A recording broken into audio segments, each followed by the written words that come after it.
రాష్ట్రంలో రైతులకు లబ్ధి చేకూరాలన్నదే మిషన్ కాకతీయ ఉద్దేశమన్నారు మంత్రులు ఇంద్రకరణ్, చందులాల్. మన తెలంగాణ మన వ్యవసాయం కార్యక్రమంలో భాగంగా నిర్మల్ మండలం చిట్యాల్ గ్రామంలో జరిగిన రైతు అవగాహన సదస్సులో వారు పాల్గొన్నారు.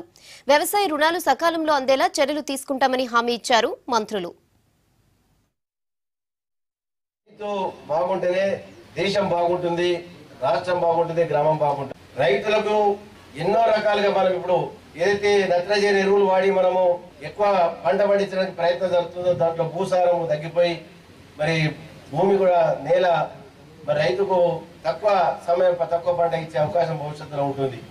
దాని కొరకే ఈరోజు మిషన్ కాకతీయ ఏర్పాటు చేసే వల్ల చెర్లలో ఇప్పుడు మట్టి తీసి చేనులకు పంపుతున్నారు ట్రాక్టర్లలో. ఈ పూడిక తీసి అలుగు రిపేర్ చేయడము, తూము రిపేర్ చేయడము, చెరుకట్టను బలం చేయడము ఇవన్నీ కూడా చేసినట్టయితే చెర్లలో నీళ్లు ఇప్పుడు ఆగేదానికంటే డబల్ నీళ్లు ఆగడం జరుగుతుంది. ఆ విధంగా కూడా కార్యక్రమం ఉంది. మరి ఇక బ్యాంకు విషయాలకు వచ్చినప్పుడు మరి బ్యాంకు మన అరకొరగానే లోన్లు ఇస్తున్నాయి. కొన్ని బ్యాంకులు అయితే సరే లోన్లు ఇవ్వడం లేదు. ఆ లోన్లు ఇచ్చేది కూడా 5,000, 10,000.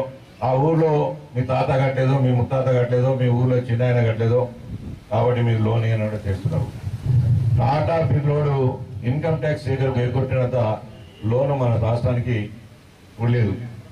అందుకనే ఇక్కడ ముఖ్యంగా కలెక్టర్ గారు, పిఓ గారు, సంబంధిత అధికారులంతా బ్యాంకులపై ఒత్తిడి తీసుకొచ్చి మరి పత్తికి అయితే 24,000 రూపాయలు ఎకరానికి ఇవ్వాలి, సోయాబీన్కి అయితే 15,000 ఇవ్వాలి, వరికి అయితే 22,000 ఇవ్వాలి.